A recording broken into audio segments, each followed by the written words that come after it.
नमस्कार मैत्रिणींनो, कशा आहात? आशा करते स्वस्त आणि आनंदी असाल. मी पण मजेत आहे. गरमीचा थोडा त्रास होत आहे, पण ठीक आहे.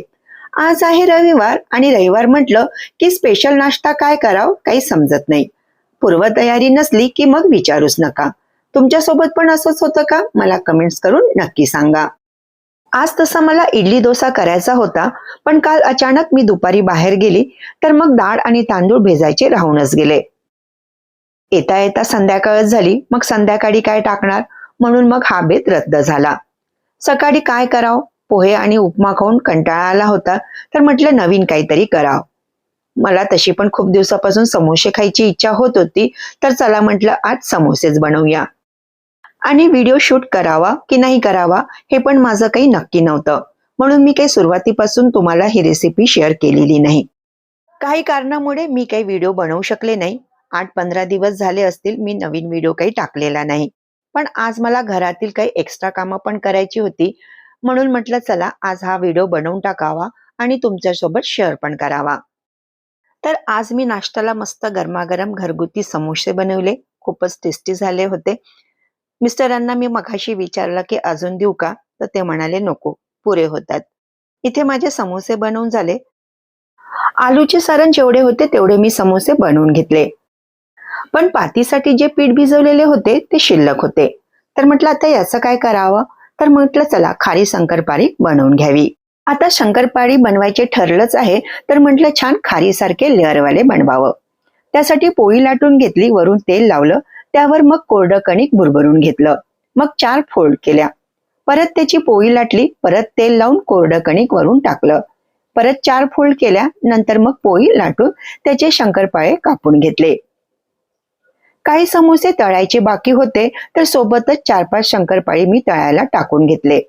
म्हणजे सोबत सोबत दोन्ही तळल्या जातील, थोडा वेळ वाचेलच. समोसे तळून झाले, राहिलेले शंकरपाळी पण मग मी तळून घेतली. त्यानंतर नाश्ता केला, थोडा वेळ रिलॅक्स झाली.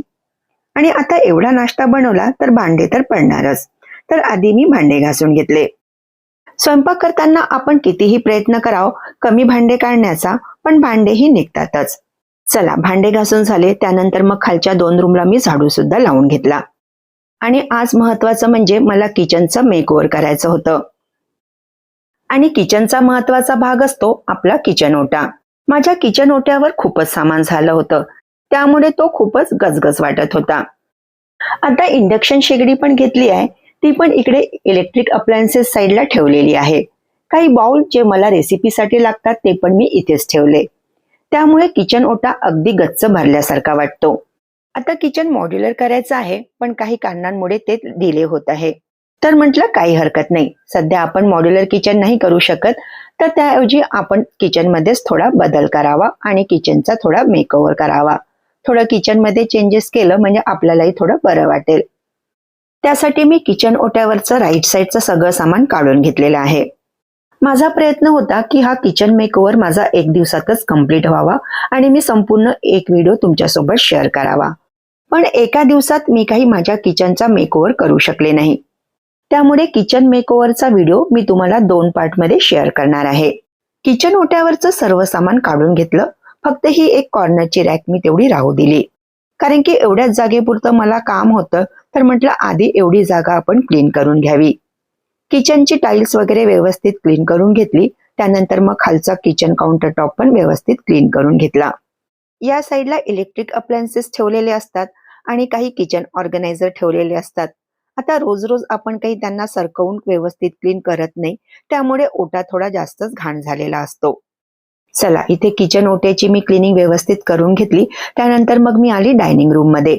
जर तुम्ही माझे व्हिडिओ रेग्युलर बघत असाल तर तुम्हाला माहित असेल माझा डायनिंग रूम हा थोडा वरच्या बाजूला आहे. डायनिंग रूम मध्ये मी हा क्रॉकरी कबर्ड ठेवलेला आहे. त्या क्रॉकरी कबर्ड मध्येच मी माझ्या सर्व क्रॉकरीज ठेवत असते. आता मी त्यातल्या सर्व वस्तू काढून घेतलेल्या आहेत आणि त्याला जे काचेचे दार लावलेले होते ते सुद्धा मी काढून घेतलेले आहे, कारण की या क्रॉकरी कबर्डचा मी किचन मध्ये यूज करणार आहे. तर ही जी वरती डायनिंग वरती जी हे कॅबिनेट ठेवलेलं होतं ज्यात सर्व क्रॉकरी होतं, हे क्रॉकरी युनिट मी आता इथे आणलेलं आहे. आता इथे स्क्रू लावून याला फिट करायचं आहे. सपोर्टसाठी सध्या मी इथे आम्ही रॅक ठेवलेले, कारण की हेवी आहे, पकडायला काही खूप इथे लागतात म्हणून सध्या ही इथे आता रॅक ठेवून घेतलेली आहे. इथे आता स्क्रू लावायचे आहे, पण आज संडे असल्यामुळे हार्डवेअरची दुकाने बंद आहेत आणि इथे मोठे स्क्रू लागतात आणि आमच्याकडे जे आहेत ते छोटे स्क्रू होते, म्हणून आज याला असंच ठेवणार आणि उद्या मग याचे स्क्रू आणून मग याची फिटिंग करून घेणार. आता ते काम अर्धवट राहिल्यामुळे मला किचनचा सर्व पसारा तसाच ठेवावा लागला, कारण की मी परत रिअरेंज करून परत उद्या काही काढणार नव्हते, त्यामुळे किचनचा पसारा सर्व इकडे तिकडेच होता. खालच्या 2 रूमला पोछा लावायचा तेवढा बाकी होता, मग मी पोछा लावून घेतला आणि आंघोळ करून मग फ्रेश झाले. मिशोवरनं ऑनलाईन शॉपिंग केली होती, त्यातले 2 पार्सल आज आले होते. ते रिसीव्ह केले आणि वेळ होता तर अनबॉक्सिंग सुद्धा करून घेतलं आणि म्हटलं चला तुमच्यासोबत सुद्धा शेअर करावा की मी काय शॉपिंग केली. तर सगळ्यात पहिला प्रोडक्ट आहे ही वॉल क्लॉक, जी मी बेडरूम साठी घेतलेली आहे. आमच्या बेडरूमला मी अजूनपर्यंत डेकोरेट केलेले नाहीये, फक्त इथे एसी आहे, हा आमचा बेड आहे, इकडे एक भिंत आहे, इथे आधी एक वॉच लावलेली होती पण ती खराब झाली आणि तुम्ही बघतच असता या साईडला आमचे कबर्ड्स आहेत. सर्व इथलं फर्निचर हे वुडनमध्ये आहे. असा आमचा हा सिंपलसा बेडरूम आहे. घड्याळाची आवश्यकता होतीच म्हणून मी ही घड्याळ घेतलेली आहे, कारण ती घड्याळ प्लस डेकोरेटिव्ह पीस पण आहे. बघा, ह्या वॉलला मी लावून घेतलेली आहे. दुसऱ्या वॉलवर मी फोटोज लावणार आहे, त्यासाठी ती खाली ठेवलेली आहे. तुम्ही सांगा मला ही घड्याळ कशी दिसते आहे ती. बघा, आता माझी ही वॉल पण छान दिसत आहे आणि बेडरूमला पण एक थोडा वेगळा लुक आलेला आहे. चला आता बघूया दुसरं प्रोडक्ट मी काय मागविलेलं आहे. दुसरा प्रोडक्ट आहे ही एक शू रॅक आहे. 5 सिल्कची शू रॅक एकदम सिंपल आणि स्टायलिश आहे. फोल्डेबल आहे, आवश्यकता नसताना आपण फोल्ड करून ठेवू शकतो आणि ठेवायला पण जास्त जागा लागत नाही. साईडला हुक दिलेले आहे, त्यांना फक्त हाताने फिक्स करायचे आहे. बस तयार झाली आपली शू रॅक. माझी बाहेरची शू रॅक खराब झालेली आहे, तुम्हाला बाजूला दिसत पण असेल, आणि बऱ्याच चपला जोडे साईडला पडून असतात म्हणून मी ही मागविलेली आहे. 300च्या आतमध्ये आहे, छान प्रोडक्ट आहे, तुम्ही पण घेऊ शकता. तर चला मैत्रिणींनो, आजचा हा व्हिडिओ इथेच थांबविते. पुन्हा भेटूया किचन मेकओव्हरच्या नेक्स्ट व्हिडिओमध्ये. तोपर्यंत नमस्कार, थँक्यू.